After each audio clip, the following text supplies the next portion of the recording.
কবর থেকে উঠবেন আর কাঁদতে কাঁদতে উঠবেন আর বলবেন, জিবরিল ময়দান তো খালি, উম্মত কোথায়? যেই উম্মত একটা সাধারণ চেয়ার পাওয়ার জন্য মরতে রাজি, মারতে রাজি, কামরা কামড়ি করতে রাজি, ওই উম্মতের নবী তো মাকামে মাহমুদ পাবে। বলুক না ওলামা, বসবে কিনা? বলুক, বসবে হুজুর?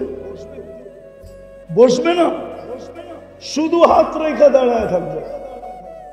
বলবে বসলে যদি চেয়ার আমাকে উড়ায় জান্নাতে নিয়ে গেল, আমার উম্মতের কি হবে? আমি তো অঙ্গীকার দিয়ে আসছি হাউজে কাউসারে অপেক্ষা করব, আসতে দেরি, পানি পান করাইতে দেরি করব না। তারপরে মিজানে ছুটবো, তারপরে পুলসেরাতে যাব, 3 জায়গায় দৌড়াইতে থাকবো আর উম্মতি উম্মতি বলে চিৎকার দিতে থাকবো। 1.25 লক্ষ নবীর ভিতরে তো কেউ উম্মতি বলবে না। মুসা আলাইহিস সালাম তো মাকেও চাবে না, উনি তো চিৎকার দিয়ে বলবে, লা আসআলুকা উখতি ওয়ালা আসআলুকা উম্মি। বোনকেও চাই না, মাকেও চাই না, আসআলুকা নাফসি, আমাকে বাঁচান। আপনার নবী তো চিৎকার দিবে। আজকে ওনার আদর্শ কোথায় বলেন আমাকে? সাহায্য চান কি করে? আসেন, একটা জিনিস এখন সুযোগ আমাদের হাতে আছে, শুধু 2টা সুযোগ আছে, 2 থেকে 3টা, আর কোনো সুযোগ নাই। আন্ডারওয়ার্ল্ড স্লোগান সত্য আমি মানি, আরেকটা বললাম না, সইতে পারবেন না। আরেকটা ইহুদিদের স্লোগান আছে যে এখনই মুখ্যম সময় মুসলমানদেরকে মাটির সাথে মিশানের। আর প্রমাণ দিছে কেন? এটাও ওদের কিতাবে প্রমাণ আছে যে মুসলমানের জুমার তুলনায় ফজরে কোনো মুসল্লি হয় না। হয়? নেত্রকোনায় হয়? হয়? হ্যাঁ হয়। হ্যাঁ, আমি তো একজন মিফতাহুল উলুমে ফজর পড়ছি। মিফতাহুল উলুমও জানে না, অনেক আগে। আমি তো গয়না দেখছি, যতজন ছাত্র অতজন মুসল্লিও নাই, ছাত্রেরই 40 ভাগ নাই। রাগ হয়ে গেল হুজুরে, অনেক আগে। কয় মাদ্রাসা বন্ধ আছিল বলে। আমাদের কাছে যুক্তির অভাব নাই, কিন্তু বাস্তবিক এটা, বাস্তবিক এটাই। জুমার তুলনায় ফজরে মুসল্লি নাই। বিদায় ইহুদিদের স্লোগান হলো এখনই মুখ্যম সময় মাটির সাথে মিশায়া দাও। বিদায় মিশাইতেছে। এটা লেখা রাখেন, যদি ফিলিস্তিন ডুবলো, যেদিন ফিলিস্তিন ডুববে ওই দিন আপনি অটোমেটিক ডুবে যাবেন। কিতাবের ওই কথা সত্য হবে, উকিলতু ইয়াউমা উকিলা সাউরুল আবিয়াদ। সাদাটা যেদিন খাওয়া হয়ে যাবে, আপনি অটোমেটিক খাওয়া হয়ে যাবেন, আপনাকে আর খাইতে হবে না। হ্যাঁ, আপনি পারেন জান দিতে, শহীদ হইতে পারেন, আমি এটা মানি। আপনি জান দিবেন, শহীদ হবেন, এটাতে আমার কোনো দ্বিমত নাই। কিন্তু তারিখ দেখলে এটা দেখা যায় যে আপনি এটা ভাবা ভুল হবে। তাতারিরা যখন দুনিয়াতে মুসলমান মিটাইতে ছিল, তখন কোনো মুসলমানের হাত দিয়ে ইসলামের ঝান্ডা ওঠে না। আল্লাহ তাতারিদের ভিতর থেকে একজন হেদায়েত দিছে, সেই ইসলামের ঝান্ডা আবার উঁচা করছে। ওই সময় কি মুসলমান ছিল না? হ্যাঁ, চেঙ্গিস খান যখন দুনিয়াতে মুসলমান মিটাইতে ছিল, এক পর্বে আইসা মুসলমানের হাতে ঝান্ডা ওঠে নাই। চেঙ্গিস খানের কওমের থেকে আল্লাহ একজনকে হেদায়েত দিছে যে ইসলামের ঝান্ডা এই বাংলাদেশে ভারতবর্ষে 600 বছর পর্যন্ত উঁচা রাখছে। আপনি এটা ভাইবেন না আমি ভাবলেও ভুল হবে যে আমার হাতে আল্লাহ ঝান্ডা উঠাবে। আমার হাতে উঠাবে তো উঠাবে কি করে বলেন না? মুসলমান কোনো ছাপ নাই, উম্মত কোনো আদর্শ নাই, কোরআন দিছে পড়া তো দূরের কথা, চুমা নাই, মসজিদ দিছে মুসল্লি তো দূরের কথা, খালি পড়ে থাকে। আসেন, একটা জিনিস আমাদের কাছে আছে এখন, যদি 24 ঘন্টা আল্লাহর কাছে তওবা করে মানায় নিতে পারেন, শুধু তওবা। দ্বিতীয়, আল্লাহর ঘর ভরে গেল। তারপরে দেখেন রং কিভাবে আসে। আল্লাহর ঘর খালি থাকবে, আর আপনি ভাবতেছেন কিয়ামত আপনার হাতে আসবে। ইম্পসিবল। ইতিহাস এটা বলে না, ইতিহাসের পাতা এটা বলে না, কুরআন হাদিসও এটা বলে না। আল্লাহর ঘর খালি। শুক্রবার আসবে 100 বার দুরূদ পড়বে না। আল্লাহ কি আপনার আমার মুহতাজ? তাইলে কোরআন কেন বললো ইয়াস্তাবদিল কওমান গায়রাকুম, তোমাদেরকে সরায়া দিব আরেকজন রে নিয়ে আসবো। আল্লাহ আমাদের মুহতাজ না, আল্লাহ তো আল্লাহ। আল্লাহ তো এই জন্য অঙ্গীকার করেন যে সকাল বিকাল তওবা করব, আজকের থেকে মসজিদ বড়ব। বোড়া দেন না, তারপরে দেখেন কি হয়। মসজিদ খালি রাখবেন আর বাজার ভরা। মুসলমান বলবেন আর ছাপ নাই। এরকম মুসলমানের আল্লাহর দরকার নাই। আল্লাহ আমাদের মুহতাজ না। দিছিলেন তো ভালোবাসা অনেক, একটা দিয়ে শেষ করতেছি। আদম আলাইহিস সালাম বলছিলেন যে আমার চেয়ে কোটি গুণ বেশি ভালোবাসা উম্মতে মুহাম্মদীর সাথে। বলছে প্রমাণ, একটা ভুল করছি জান্নাত থেকে আউট করতে দেরি করে নাই।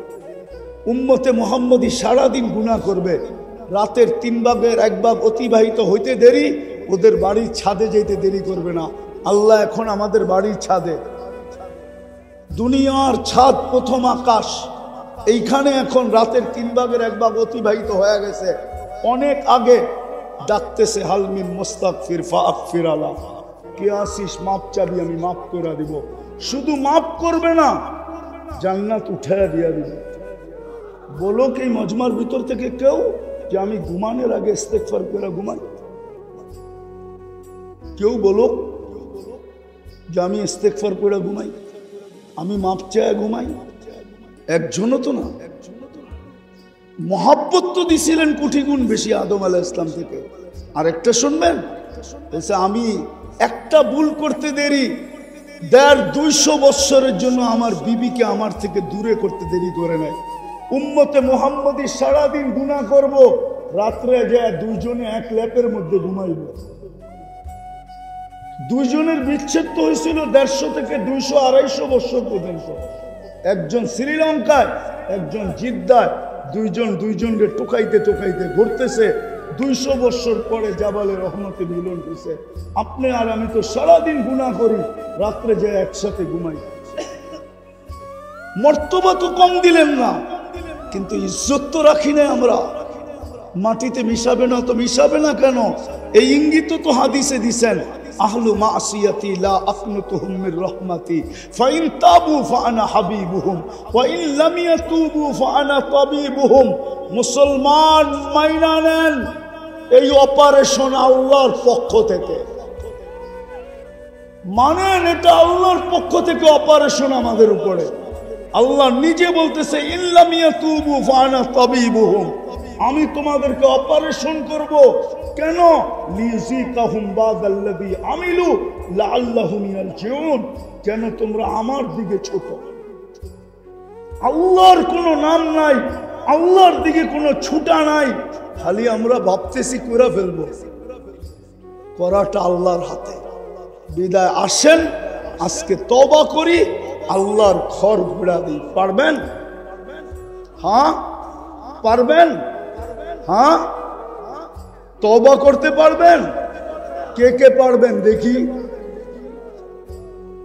নামান। আল্লাহর ঘর ভরতে পারবেন? হ্যাঁ। আমি একটা দেশ চিনি, 6 বার গেছি আমি ওই দেশে, একজনও বেনমাজি নেই। বাংলাদেশে একটা বাড়ি দেখাইতে পারবেন না যে বেনমাজি মুক্ত, একটা ফ্যামিলি দেখাইতে পারবেন না বেনমাজি মুক্ত, একটা বিল্ডিং দেখাইতে পারবেন না বেনমাজি মুক্ত। অথচ নেত্রকোনায় সবচেয়ে বেশি তাবলীগ, ময়মনসিংহ গ্রেটার ময়মনসিংহে সবচেয়ে বেশি তাবলীগ। একটা বাড়ি দেখাইতে পারবেন না বেনমাজি মুক্ত। পারবেন? একটা দেশ আছে বেনমাজি নেই। আমি 6 বার গেছি ওই দেশে, কোনো বেনমাজি নেই, কিন্তু গরিব, কিন্তু কালো, আফ্রিকার দেশ। আমরা তো বেনমাজি মুক্ত করতে পারি না। আর কি করবেন? রাগ হয় না, আসেন মসজিদ বড়ি। আল্লাহ আমাদেরকে আমল করার তৌফিক দান করেন। ওমা আলাইনা ইল্লাল বালাগ। 250 কোটি মুসলমান থাকা সত্ত্বেও যখন 313 জন ছিল তখন এই দুরবস্থা ছিল না। আজকে 250 কোটি, এই দুরবস্থা কেন? যখন পেটে গায়ে কাপড় ছিল না তখনও এই দুরবস্থা ছিল না। আজকে সারা দুনিয়ায় মুসলমানের থেকে কাপড় বেশি কেউ পরে না। আওয়াজ না, শুধু শুনবেন আর নোট করবেন, পরে যে তাহকিক করবেন। যেই সময় মুসলমানের পেটে ভাত ছিল না তখনও এই দুরবস্থা ছিল না। আজকে দুনিয়াতে মুসলমানের চেয়ে বেশি আইটেম কেউ খায় না। আমি অহংকার করে বলতেছি না, 103টা দেশ ঘুরা বলতেছি, 7টা মহাদেশ ঘুরা বলতেছি। যেই সময় মুসলমানের মাথা গুচার ঠাঁই ছিল না, রাস্তার ভিতরে বেশি সময় কাটত। আর আল্লাহর রসুল সাল্লাল্লাহু আলাইহি ওয়াসাল্লাম উপদেশ দিছিলেন, রাস্তায় বসতে পারো কিন্তু রাস্তার হক আদায় করবে। ওই সময়ও এই দুরবস্থা ছিল না। এখন দুনিয়াতে মুসলমানের চেয়ে দামি ঘরে দুনিয়ার কেউ থাকে না। সৌদি বাদশাদের ঘরের চেয়ে দুনিয়াতে দামি ঘর কারো নাই। ইংল্যান্ডে ব্রুনাইর বাদশার ঘর দেখা আসছি আমি, 400 কামরা। এই তো গত জুলাইতে দেখা আসছি। তারপরও এই দুরবস্থা কেন? ফিলিস্তিন মাটির সাথে মিশতেছে কেন? যুগ বিয়োগ তো মিলে না। আমাকে যুগ বিয়োগ মিলায় দেন। যেইখানে খলিল ঘুমাইতেছে একদিকে মুসা আলাইহিস সালাম ঘুমাইতেছে। আমি তো 14 বছর আগে চৌখে দেখা বলতেছি, কোনো মিডিয়া না। মিডিয়া আমি বিশ্বাসী না। এই হুজুরদের কাছে কিতাবি এলেম আছে, আমার কাছে চোখে দেখা আছে। 14 বছর আগে দেখা আসছি। একদিকে ইব্রাহিম আলাইহিস সালাম ঘুমাইতেছে ধ্যান, কিন্তু আরেকদিকে মুসা আলাইহিস সালাম ঘুমাইতেছে। কসিবে আহমারে মুসা আলাইহিস সালাম বুখারীতে আছে। আর ওয়াদিয়ে খলিলে ইব্রাহিম আলাইহিস সালাম ঘুমাইতেছে। দুইজনের মধ্যখানে 70 জন নবীর কবর চিহ্নিত আছে। মুসলমানের প্রথম কেবলা বাইতুল মুকাদ্দাস ওইখানে। মেরাজের রাত্রে সশরীরে 1.25 লক্ষ নবীদের সম্মেলন হয়। মুহাম্মদুর রাসূলুল্লাহ ইমামতি করেন, বক্তৃতা দেন। ওইখান থেকে মেরাজে যান।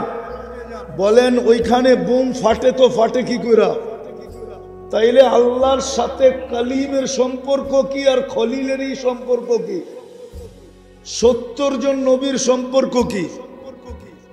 কেন আজকে আমাদের এই দুরবস্থা?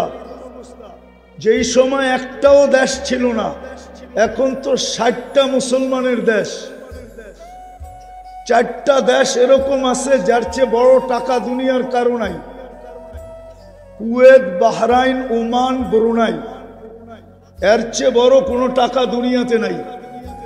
দুনিয়ার কোনো প্রেসিডেন্টের গাড়ি পার্টস গুলা সোনার নাই, কিন্তু ব্রুনাইয়ের প্রেসিডেন্টের ইন টোটাল গাড়ির পার্টস গুলা সোনার। তারপরও এই দুরবস্থা কেন? বুঝা গেল কোনো কারণ আছে। আজকে ইসলাম, মুসলমান আমরা, কিন্তু বলক এই নেত্রকোনার যুবকদের ভিতরে ইসলামের ছাপ কতটুকু আছে? যদি ইসলামের ছাপ থাকতো তোরা নেটে দেখা চুল কাটে কেন জিজ্ঞেস করেন? 31st নাইট উদযাপন করে কেন জিজ্ঞেস করেন? 14 তারিখ উদযাপন করে কেন জিজ্ঞেস করেন? 90% মহিলা তো নেত্রকোনায় বেপরদা চলে না, চলে না? হ্যাঁ, রাগ হয়ে গেলেন? বলবো আর একটু? হ্যাঁ, এক হুজুর আমাকে বলুক যে ওনার বাসর রাত্রে ওনার বউর সাজ ফাতেমা রাদিয়াল্লাহু তাআলা আনহার মতো ছিল। একজন আমাকে বলুক, হাতুটা চ্যালেঞ্জ। আমি কবুল করলাম, রাগ হয়েন না আপনি। কে ফাতেমা বাসর রাতে সাজে নাই? পাগলের মতো যে আলীর কাছে উঠছে, চুল এলোমেলো, কোনো নতুন কাপড় ছিল না, ছিঁড়া ফারাই ছিল, তাইলে তয়ম্মুমের মাসলা কেন আসলো? আম্মাজান তো হার পড়া ছিল, স্বাস্থ্য ইসলামেও ছিল। মুসলমান বটে আমরা, ইসলামের ছাপ নাই। আপনি চিল্লায়া স্বর্গ জয় করবেন? রাগ হয়েন না আমার কথায়। মুসলমান 90% ভিতরে ইসলামের ছাপ নাই। উম্মতে মুহাম্মাদি নবীর আদর্শ নাই। রাগ হয়ে যাবেন? আজকে শুক্রবার ছিল, ঠিক না? এই মজমা বলুক যে একজনে 1000 বার দুরূদ পড়ছে। একজন বলুক, এক তোলাবা বলুক যারা চিল্লায় 500 বার দুরূদ পড়ছে, 500 বার। আজকে তো অনুরোধ ছিল, আবেদন ছিল, দরখাস্ত ছিল, আমাদের সামনে হাত পাচ্ছিলেন মুহাম্মদুর রাসূলুল্লাহ, শুক্রবারে আমার উপরে বেশি বেশি দুরূদ পড়ো। আপনি কি দিয়ে জিততে চান আমাকে বুঝান। আমি তুর পাহাড় দেখছি, ওইখানে মনে উঠছে যে মুসা আলাইহিস সালাম তো কালিমুল্লাহ হয়েছে, এখানে কথা বলতে যায় উনি কথা বলছেন বিদায় কালিমুল্লাহ। আল্লাহ তো আমাদের সাথে কথা বলতে চায় বিদায় দিল কালামুল্লাহ। আমার সমাজের তো 90% মানুষ কোরআন পড়তে জানে না। মনে হয় দূরত্বটা বোঝেন নাই। মুসা আলাইহিস সালাম কথা বলে বিদায় কালিমুল্লাহ, আল্লাহ আমাদের সাথে কথা বলতে চায় বিদায় দিল কালামুল্লাহ। 90% মানুষ কোরআন পড়তে জানে না। আচ্ছা কোরআন বাদ দিলাম, এইখানে কে আছে এরকম সাধারণ মানুষ যে ডেলি 2 বেলা কোরআনটাকে মহব্বত করে চুমা দেয়? শুধু চুমা। বলুক কোন যুবক যে মাসে একবার কোরআনটাকে নিয়ে চুমা দেয় কিনা? তোলাবা ছাড়া, মাদ্রাসার তোলাবা ছাড়া বলুক কোন যুবক। একজন দিয়ে কি এই মজমা হয়? 99 তো কোরআনকে চুমা দেয় না। পড়া তো দূরের কথা, আল্লাহ তো ইজ্জত রাখছিলেন আমাদের যে বন্ধুর উম্মত পড়তে পারো আর না পারো, কোরআনের খতমের সওয়াব ছাড়া আমার কাছে আসবে, এটা শোভনীয় হয়তো হয় কি কইরা?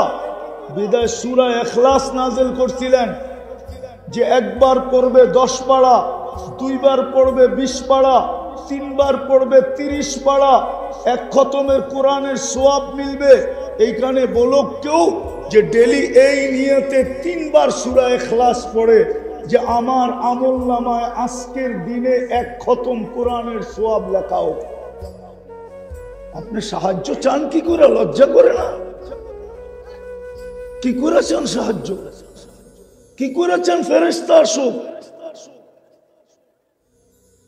কি করে চান আপনি? এই জন্যই তো যুগ বিয়োগ মিলে না। আমরা জোশে অভ্যস্ত, তো হুশে অভ্যস্ত না। মার শুধু এমনি, আপনি সারা দুনিয়ার চোখে কুকুরের চেয়ে নিকৃষ্ট। বিশ্বাস হয় না? প্রমাণ দিব? হ্যাঁ প্রমাণ দেই আমি। প্রমাণ বাংলাদেশে 1 লক্ষ, এই নেত্রকোনা 1000 কুকুর মাইরা দেখেন। কাউকে আপনার বিরুদ্ধে প্রাণীবাদীরা লেখে তো লেখে কি কইরা মারেন? আজকে মাইরা দেখেন না? বাংলাদেশের হাইকোর্টের রিট, বাংলাদেশের হাইকোর্টের, এটা হলো বাংলাদেশের হাইকোর্টের সিদ্ধান্ত, কোন সিটি কর্পোরেশন কোন কুকুরকে আগের মতো ইনজেকশন দিয়ে মারতে পারবে না। আজকে 1.5 লক্ষ লোক মারা গেল ফিলিস্তিনে। প্রাণীবাদীরা ছোট একটা 2 অক্ষরের প্রতিবাদ দেয় নাই। যদি কেউ মিডিয়াতে দেখাইতে পারে এই বিরাট মজমার ভিতরে আমার গাল উপস্থিত, আপনাদের জুতা, যদি কেউ দেখাইতে পারে। সারা দুনিয়ার প্রাণীবাদীরা মনে করে মুসলমান মানুষ প্রাণী না, এটা আগাছা। নাইলে ধরল একজনকে, কয়জনকে? আরে কয়জন রে ধরছে? ইসকনের কয়জনকে ধরছে? আপনার 18 কোটিকে গলা চেপা ধরতে চায় কেন? ওরা জানে ওইটা মানুষ, 18 কোটি মানুষ না, এটি সব আগাছা। আর ভাববে না তো ভাববে না কেন? আপনি মুসলমান, ইসলামের ছাপ নাই।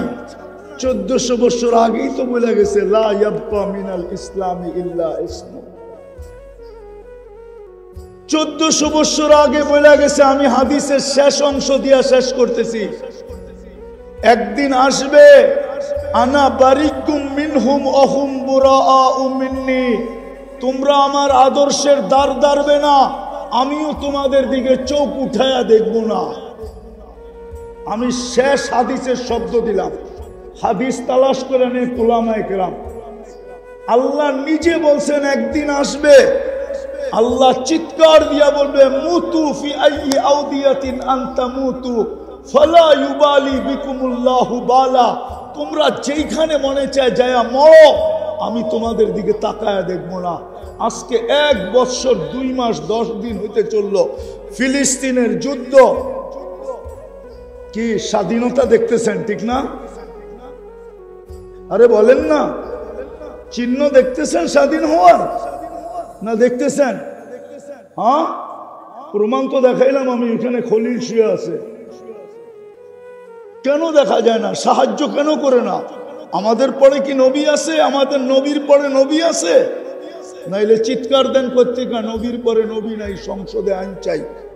আল্লাহকে যদি বলি আমাদের নবীর পরে তো নবী নাই, আমাদের পরে উম্মত নাই।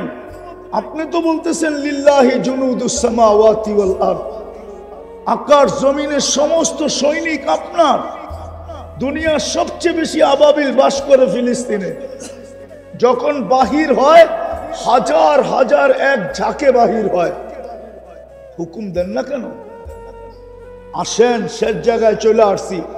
চিল্লাম দিয়ে জিতা যাবে না। আসেন নিজেদের চরিত্র ঠিক করি। যদি চরিত্র ঠিক হইতো তাহলে আপনি আমাকে এটা বুঝান, যারা বলে আমরা নবীওয়ালা মেহান্নত করি, সম নবীদের মেহান্নতের ঝান্ডা যাদের হাতে, যারা সারা দুনিয়াকে বুঝাইতে চায় আমাদের চেয়ে বড় নবীওয়ালা মেহান্নত কেউ করে না, আমরা নবীদের ঠিকাদার। ওরা ঘুমন্ত ব্যক্তিকে জব করে হত্যা করে, তো করে কি করে? আমাকে বুঝান, ওরা কি করে ঘুমন্ত মানুষকে হত্যা করে, জবা করে, টঙ্গি মাঠকে রক্তে রঞ্জিত করে? বুঝান আমাকে। বিদায় আসেন, আমরা ঠিক হই আগে। ওয়াদা আছে, ইন্নাল আরদা ইয়ারিসুহা ইবাদিয়াস সালিহুন। ওয়াদা আছে, উঠায় একদিন দিবে বটে, কিন্তু আমরা ঠিক হইতে হবে। আজকে ইসলাম আছে, কোনো ছাপ নাই। উম্মত বলে দাবি করে আদর্শ নাই। কোরআন দিছে চুমা নাই, মসজিদ দিছে খালি পড়া আছে, বাজার বড়া। মসজিদ ডেলি মাটি ডেলি চিৎকার দিতেছে, মুসল্লি কাহা হয়? জমিন পুষ্টি হয়, নামাজি কাহা হয়? দুনিয়ার শত জায়গা আমার দেখা আছে, যেখানে গেলে মনে হয় যে জায়গা চিৎকার দিতেছে যে মুসলমান এখনো দুনিয়াতে আছে না মরে গেছে। একটা শোনাই, একটা তারা জাবালে তারেক বিন জিয়াদ, যখন আমি 2008-এ দেখতে গেছি, 800 বৎসরের মসজিদ এখন গির্জা। কত বৎসর? 800 বৎসর মসজিদ ছিল, এখন গির্জা। হ্যাঁ হ্যাঁ, কর্ডোবার মসজিদ 1100 পিলার, 1 সেকেন্ডের জন্য আমাকে পশ্চিম দিকে মুখ করতে দেয় না। আমি জুতা পায়ে দিয়ে ঢুকছি। জাবালে তারেক বিন জিয়াদের মসজিদ মনে হয় আমার কানে ফাটায় ফেলতেছিল যে তুই তো আমার দিকে তাকাইতেছিস, চেহারা তো মুসলমান মনে হয়। মুসলমান কি এখনো দুনিয়াতে আছে? নাইলে যেখানে 800 বছর আজান হইতো, ওইখানে খ্রিস্টানদের গির্জার ঘন্টি বাজে, তো বাজে কি করে? আপনি আমার কথা অযৌক্তিক হইলে বলেন। মুসলমান কিন্তু কোনো ছাপ নাই। নাইলে যুবকরা 14 তারিখ উদযাপন করে কি করে মুসলিম হইয়া, তাও ওই ধুমধামে, যেটা আমি নিউ ইয়র্কেও দেখি নাই। নিউ ইয়র্কে 14 তারিখ দেখছি, কিন্তু এরকম ধুমধাম দেখি না। জিজ্ঞাসা করেন এদেরকে, ফুল দেয়, হোটেলে বসে খাওয়ায়, বাড়ির জন্য পার্সেল দেয়। যদি জানতো কলিজা বুনা করে দেওয়ার পরে আমি বেঁচে যাব, তাইলে এই যুবকরা কলিজা বুনা করে মেয়েদের হাতে উঠায় দিত, শুধু এতটুক লেখানোর জন্য I.U, যে আমি তোকে ভালোবাসি, এতটুক লেখানোর জন্য। জিজ্ঞাসা করেন 31st নাইটের জন্য তো এখনই চলতেছে, দোকানের সাথে সংযোগ চলতেছে। জিজ্ঞাসা করেন বাজি কোত্থেকে আনবে, কোন দোকানে ভালোটা পাওয়া যাবে, বেশি দামেরটা পাওয়া যাবে।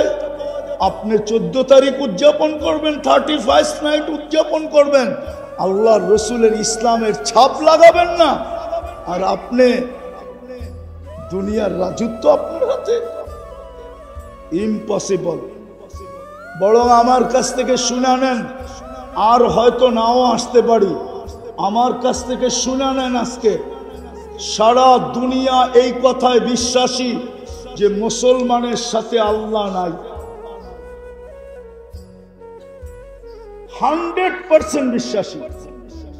বরং আন্ডারওয়ার্ল্ড স্লোগান চলতেছে হাই লেভেলে, অদ্দাহুম রব্বুহুম, এদের রব এদেরকে ছেড়ে দিছে।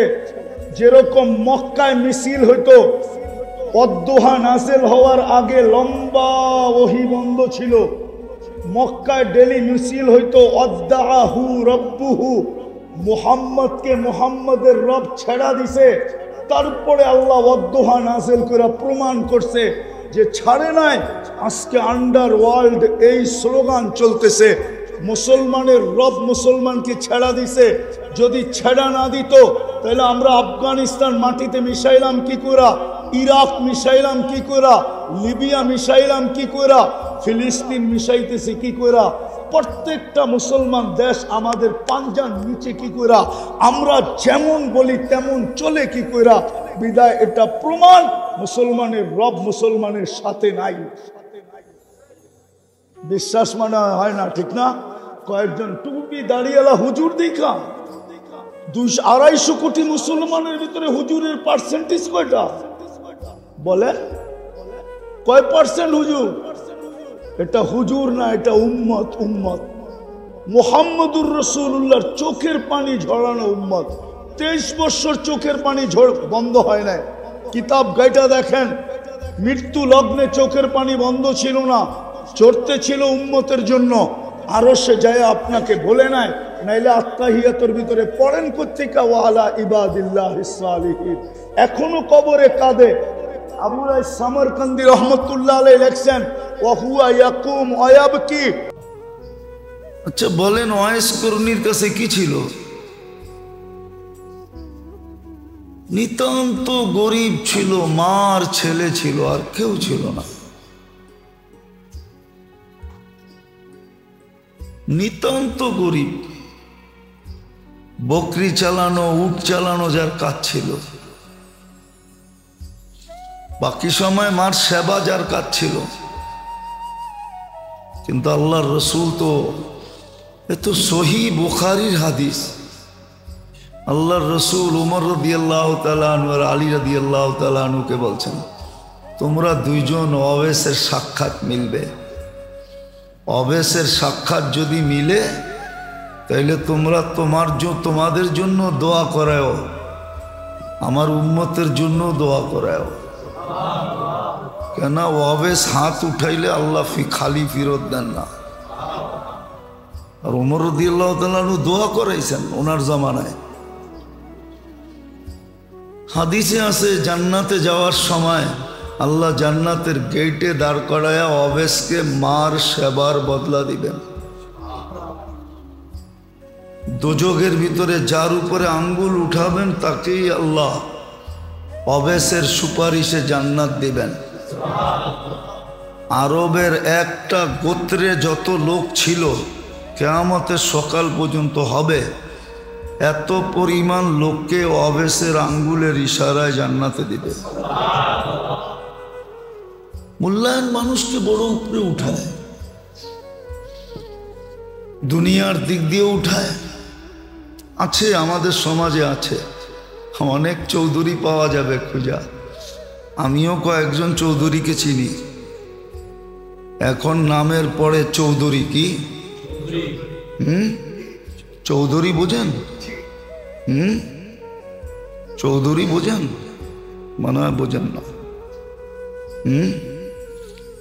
চিটাঙ্গের একজনকে আমি চিনি, এখন নামের আগেও চৌধুরী পরেও চৌধুরী, কিন্তু আমি নিজের চোখে দেখছি এর মা বাবা কুমার ছিল। কুমার এরা চিনে, কুমার বোঝেন? কি হাড়ি পাতিল বানাই, আমি চিনি।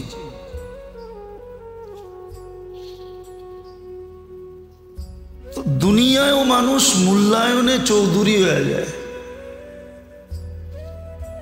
সময়কে মূল্যায়ন করছে, শিক্ষা দীক্ষা হয়েছে, পিছনেরটা গুছায় গেছে, পিছনের ইতিহাসের পাতাকে জানি ছিঁড়া ফালায় দিছে। এখন আর কেউ পিছের দিকে দেখে না। দুনিয়ায় যদি মূল্যায়নের দ্বারা মূল্যায়িত হইতে পারে, আল্লাহ আল্লাহ রসুল এটাই বুঝাইছেন। অঙ্গ প্রত্যঙ্গের যেইভাবে মূল্যায়ন করার দরকার করো, নাইলে কোরআন কেন বলবে উলাইকা খায়রুল বারিয়া? আপনি চলতেছেন জমিনে, আকাশ থেকে ধ্বনি আসতেছে উলাইকা খায়রুল বারিয়া, সমগ্র সৃষ্টির কানে ধ্বনি চলতেছে, এর চেয়ে উত্তম জমিনের পিঠে কেউ নাই। এটা কোরআনের ধ্বনি। যখন এই দেহের মূল্যায়ন হবে, যেইভাবে করার ওইভাবে হবে, কিন্তু আফসোস এটা শিখতে হবে যে দেহের মূল্যায়ন কিভাবে হয়, কোন কাজে লাগাবে, এক একটা অঙ্গকে কিভাবে ব্যবহার করবে। বলবেন তাইলে কি দুনিয়ার কাজ কামার করব না? না, করবেন, সবই হবে। তখন দুনিয়ার কাজও কাজ হবে না, দুনিয়ার কাজও আপনার মূল্যায়নের কারণ হবে, মূল্যায়িত হওয়ার কারণ হবে, দামি হওয়ার কারণ হবে। নাইলে কেন বলা থাকে, কেন বলা হলো যে তাজের সারা দিন বাজারে থাকবে আর কিয়ামতের দিন নবীর কাঁধে কাঁধ লাগায়া উঠবে? এটা কি মূল্য না? না মূল্য না? ছোট মূল্য? বহুত বড় মূল্য। তদ্রূপ যখন হায়াতে জিন্দেগির মূল্যায়ন করে মানুষ, কদর করে, হায়াতে জিন্দেগির মূল্যায়ন, মুহূর্তগুলার যখন মূল্য দেয়, মুহূর্তগুলার যখন মূল্য দেয়, হায়াতে জিন্দেগির যখন মূল্যায়ন করে, দামি হইতো কেন? সামাজিক পরিচয় তো ছিল কৃতদাস, বাড়িটা আফ্রিকায়, কুটকুটে কালো, অনারব,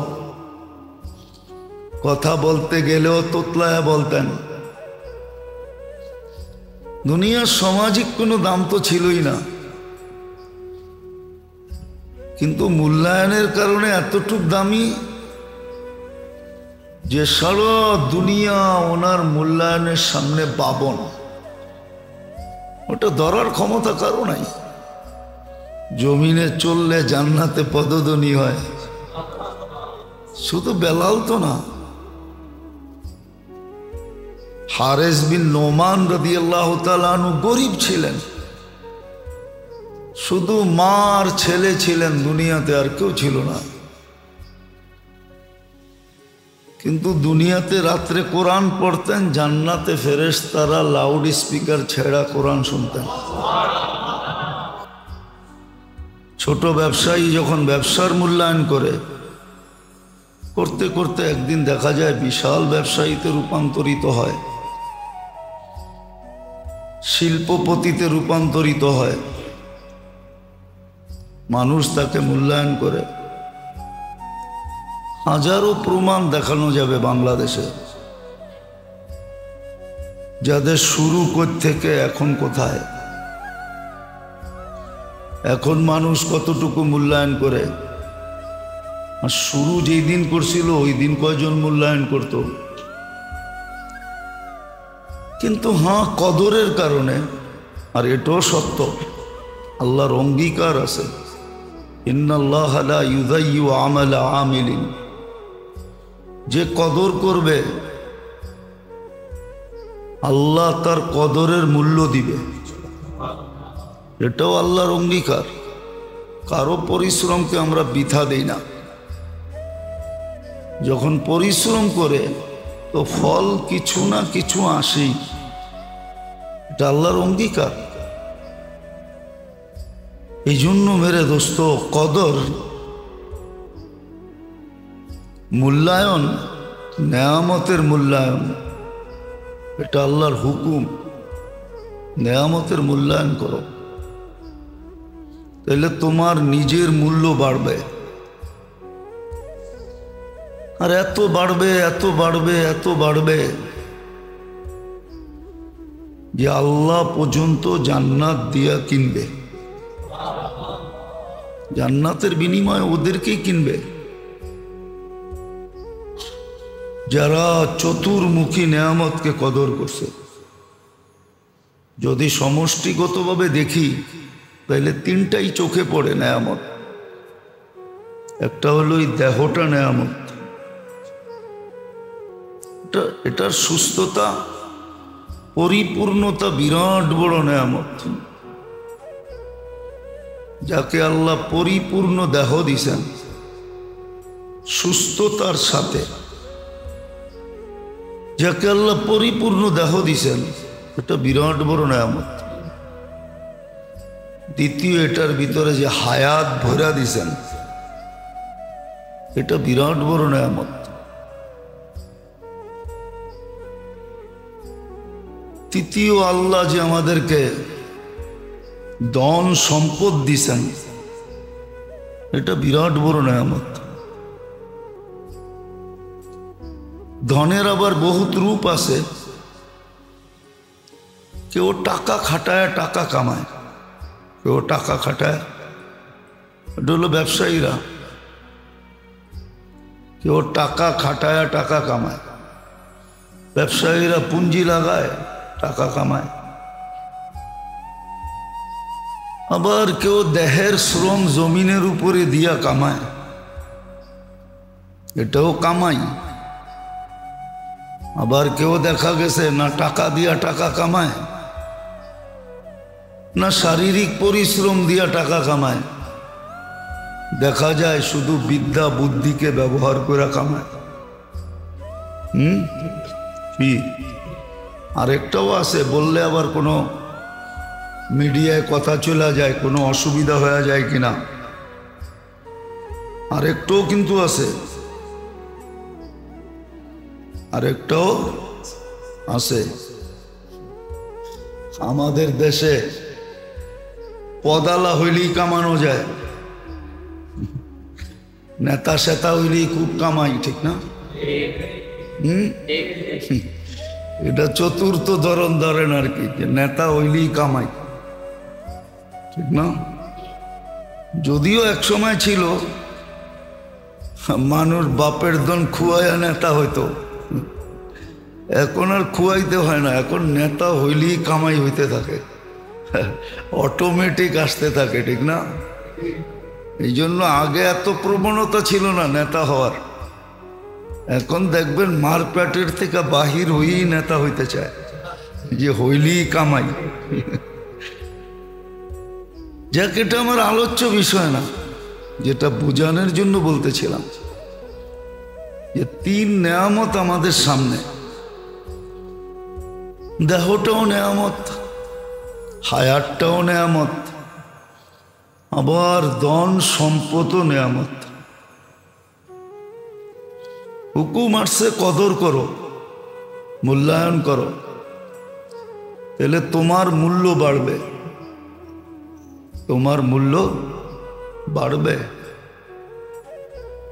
কতটুকু বাড়বে এটা বোঝা যায় যদি কোরআন হাদিস অ্যানালাইসিস করা হয়, পড়া হয়, জানা হয়, শেখা হয়, তাহলে অনেক মূল্য বাড়বে। একটা আয়াতের ভিতরে তাকাইলেই দেখা যাবে কত মূল্য বাড়বে। বলে মৃত্যু লগ্নে তোমাকে তাতানাজ্জালু আলাইহিমুল মালাইকা, তোমাকে ফেরেশতাদের প্রটোকলের মাধ্যমে উঠানো হবে। ফেরেশতা স্বাগত জানানোর জন্য আসবে। ফেরেশতার স্বাগতের মাধ্যমে তোমাকে উঠানো হবে। আবার এই আয়াতই আছে তোমাকে অভয় দিয়া উঠানো হবে, কোথাও কোনো ভয় নাই। আল্লাহ তাখাফু, কোথাও কোনো ঘাটিতে ভয় থাকবে না। যত ঘাটি সামনে আসবে সব ঘাটিতে অভয়ের স্লোগান চলতে থাকবে। কিতাবে এটাও লেখা আছে অভয়ের স্লোগানটা কি হবে। যত ঘাটি দিয়া যাবে সমস্ত ঘাটিতে এটাই বলা হবে, মারহাবাম বিক।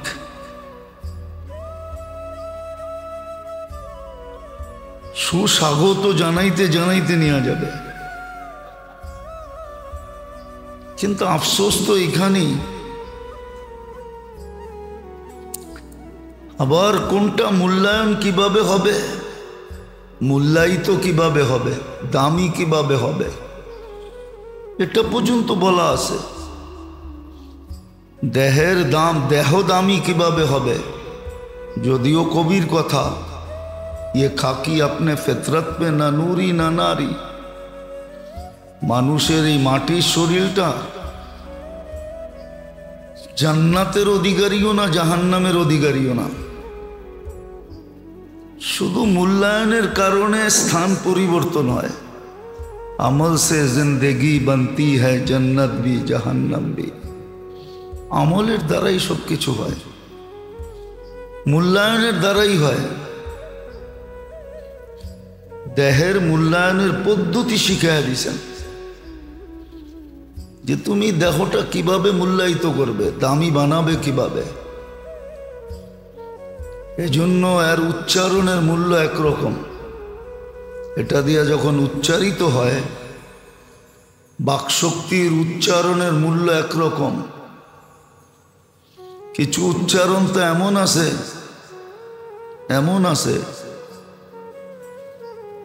আছে উচ্চারণ যে ফেরেশতাদেরকে পর্যন্ত অপারক করে দেয়। ফেরেশতাদের কাছেও এত সংখ্যা জানা নাই, কিভাবে লিখবে, কেমনে লিখবে, কত লিখবে।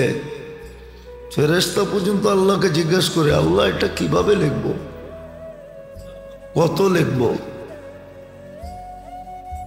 কোন ব্যক্তি যদি বলল আল্লাহুম্মা লাকাল হামদ কামা ইয়ানবাগি লিজালালি ওয়াজহিক ওয়া আযীমি সুলতানিক, ফেরেশতার সাথে সাথে জিজ্ঞেস করে আল্লাহ কত লিখব, কিভাবে লিখব। আল্লাহ বলে এত সংখ্যা তোমাদের জানা নাই, তোমরা এত সংখ্যা বসাইতে পারবে না। বান্দা যেইভাবে বলছে এইভাবে লেখা রাখো। কি মিলবে না মিলবে এটা আমি আমার পক্ষ থেকে বসায় নেব। উচ্চারণ শুধু। আপনি একটা কথা চিন্তা করেন, চোখের দেখা। বর্তমানে এক হজ করতে 6 লাখ টাকা লাগে, কমসে কম 20 দিন লাগে সময়। উড়া যেতে হয় মক্কা মদিনা। কিন্তু সামান্য একটা দৃষ্টিতে কবুল হজের সওয়াব মিলে। যদি মা বাবাকে সদয় দৃষ্টিতে দেখলো, ইচ্ছা করলে ডেলি 100 হজের সোয়াব কামানো যায়, 100 হজের সোয়াব কামানো যায় ডেলি। যদি কোনো সন্তান দেখলো মা বাবাকে সদয় দৃষ্টিতে আর ভাবলো যে কিছু তো করতে পারি না, হজে যাওয়ারও তো তৌফিক নাই,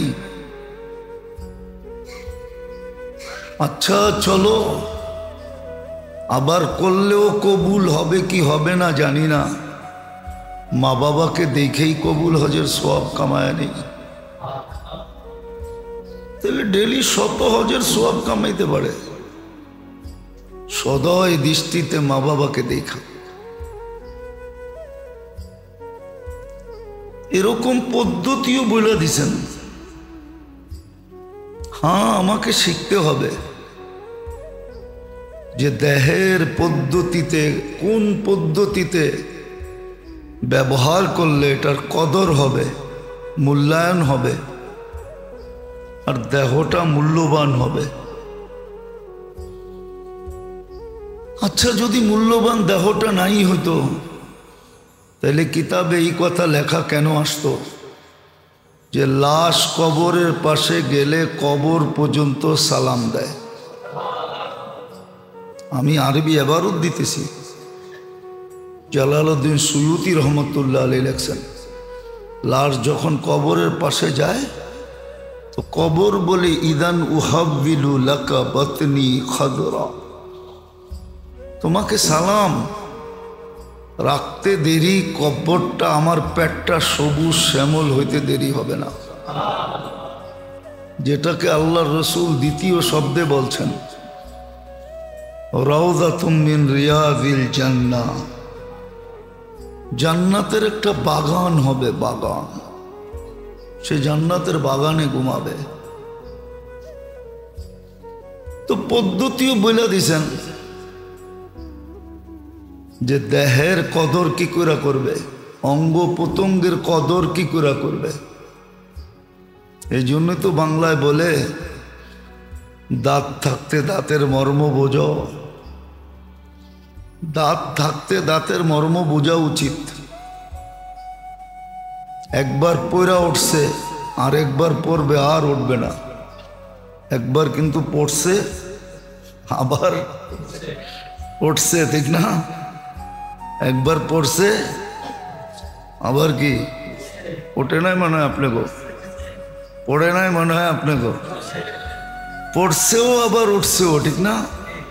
আর একবার পড়বে আর উঠবে না, আর উঠবে না। বিধান মর্ম বোঝো। কিন্তু আফসোস তো এইখানে কে শিখে?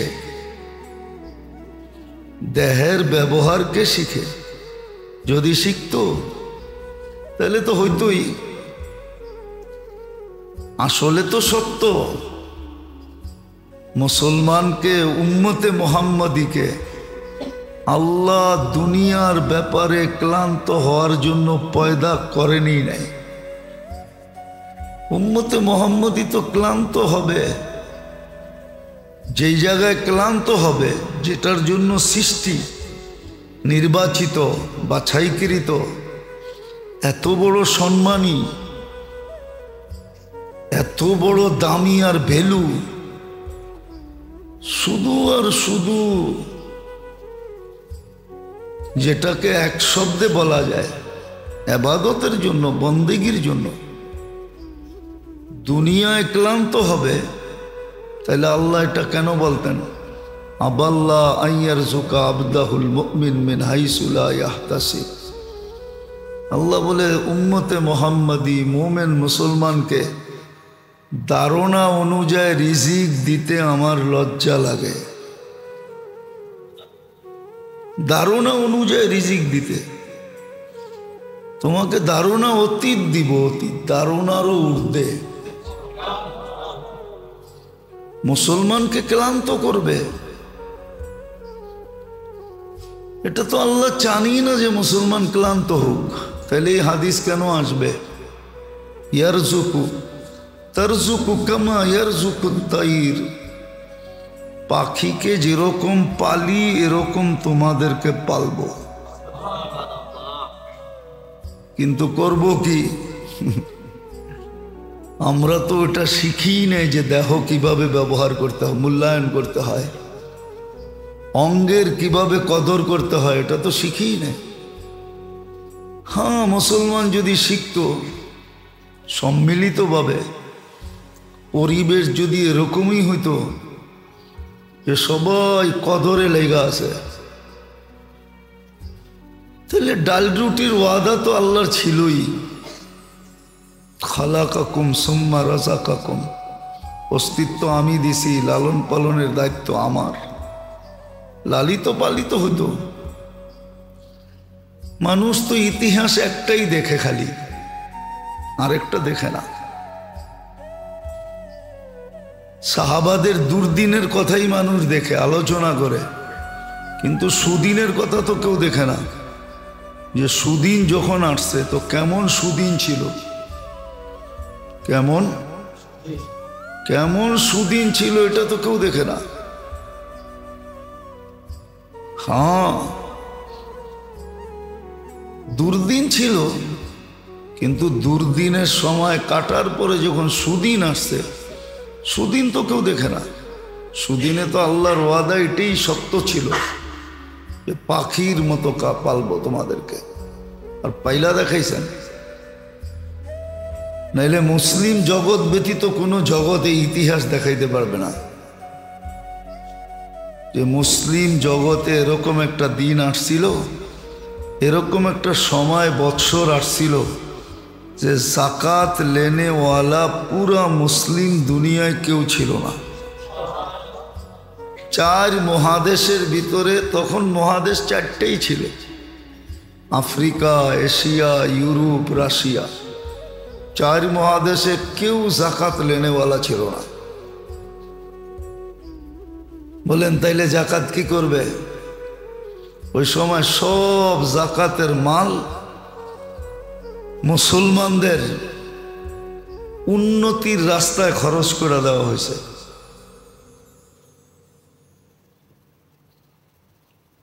ওটারও ইসলাম পদ্ধতি দিছে, যাকাত লেনেওয়ালা কেউ না থাকলে কি করবে? গায়ে মুসলিমকে দিবে না। যেখানেই মুসলমানদের আপোষের সম্পর্ক আছে, খরচ আছে, ওইখানে খরচ করে দিছে। এই ইতিহাস দুনিয়ার কোনো ধর্ম দেখাইতে পারবে না, কোনো দুনিয়ার সিস্টেম দেখাইতে পারবে না। ওমর ইবনে আব্দুল আজিজ রহমতুল্লাহ আলাইহির জমানায় যাকাত লেনেওয়ালা কেউ ছিল না। আল্লাহ এরকম মুসলমানকে দিছিলেন, এরকম পালা পালছিলেন। তো যেটা বুঝাইতেছিলাম, কদর মানুষকে অনেক দামি বানায় যখন কদর করে। দুনিয়ায়ও এটার দৃষ্টান্ত আছে,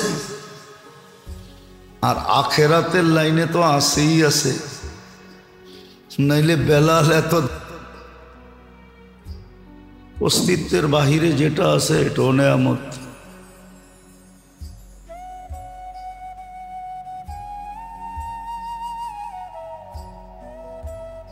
কিন্তু আজকে যে মূল্যায়ন করবে, অঙ্গ প্রত্যঙ্গের মূল্যায়ন যে করবে, অথবা আল্লাহ প্রদত্ত নেয়ামতের যে মূল্যায়ন করবে,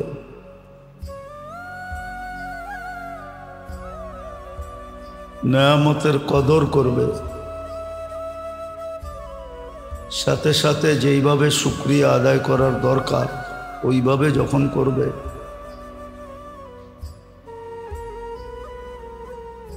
তো যে চিরদিন লজ্জার থেকে বেঁচে যাবে। আর যদি আজকে কদর না করলো, মূল্যায়ন না করলো, দাম না দিল, তাহলে চির লজ্জার সম্মুখীন তো হইতে হবে, সাথে সাথে চির আফসোসেরও সম্মুখীন হইতে হবে। আবার মূল্যায়ন না করার কারণে শাস্তি তো আলাদা আসেই আছে।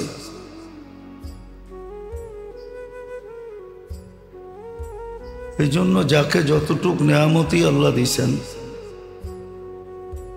শারীরিক নেয়ামত হোক, হায়াতের নেয়ামত হোক, যত ধরনের নেয়ামত হতে পারে, পুরাটার উদ্দেশ্যই হলো মূল্যায়ন করা, যেন কদর করে।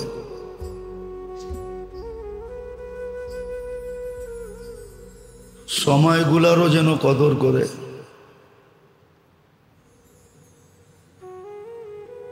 কদর না করার নামই হলো গাফলত, আর গাফলতের জিনিস আল্লাহ পছন্দ করেন না। এই জন্য কোরআনে সুস্পষ্ট আছে, ওয়ালা তাকুম মিনাল গাফিলিন। গাফেল আল্লাহ পছন্দ করেন না। আল্লাহ রসূল সাল্লাল্লাহু আলাইহি ওয়াসাল্লাম গাফলতের থেকে পানা চাইতেন।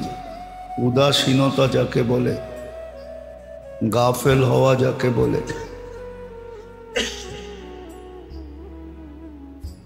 এই জন্য নেয়ামতের কদর যে করবে, যে নেয়ামতের কদর করবে, তারও কদর বাড়তে থাকবে। যে নেয়ামতের কদর করবে তার ব্যক্তিগত কদর বাড়তে থাকবে। উদাহরণস্বরূপ যদি দেওয়া যায় বোঝানোর জন্য, একজন ছাত্র অবস্থায় সে যত বেশি তার শিক্ষার কদর করবে আর শিক্ষাকে অর্জন করার মতো করবে, তাইলে একদিন শিক্ষাই তাকে উচ্চ পদে উঠাবে, তার ব্যক্তিগত কদর বাড়বে। যখন উচ্চ পদে উঠবে তো মানুষ তাকে সার বলবে, ইজ্জত করবে, সম্মান করবে, তার ভ্যালু দিবে, সে বড় দামি হবে। আর দেখা যাবে একই ক্লাসের ছাত্র, সে তার ছাত্র জীবনকে কদর করে নাই। হতে পারে এরকমই, হতে পারে কদর না করার কারণে, হতে পারে যে একই ক্লাসের ছাত্র, একজন উচ্চ পদস্থ আর একজন ওই অফিসেরই কেরানি,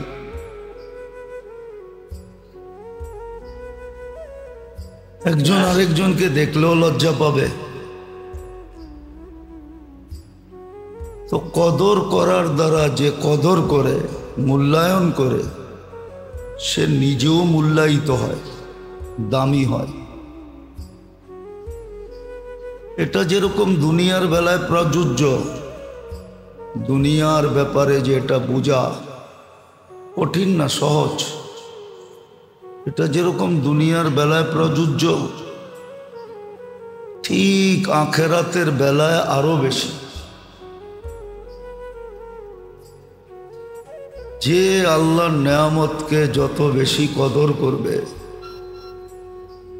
আল্লাহর কাছে সে তত বেশি মূল্যায়িত হবে, দামি হবে। আর এটাই সত্য।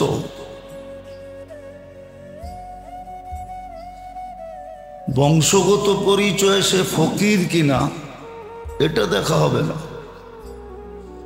দুনিয়াগত পরিচয়ে সে ফকির কিনা, গরিব কিনা, বংশ বুলি কিরকম এটা দেখা হবে না, যে তার বংশ কিরকম, বুলি কিরকম, রং কিরকম, ডং কিরকম, এটা কিচ্ছু দেখা হবে না। আমি ইন্দাল্লাহ বলতেছি, ইন্দাল মানুষ বলতেছি না, মানুষের কাছে না। তো ইন্দাল্লাহ সে মূল্যায়িত হবে। হাজারো ফকিরের কাহিনী আছে, ফকির, হাজারো ফকিরের কাহিনী দুনিয়াতে আছে, যে ফকির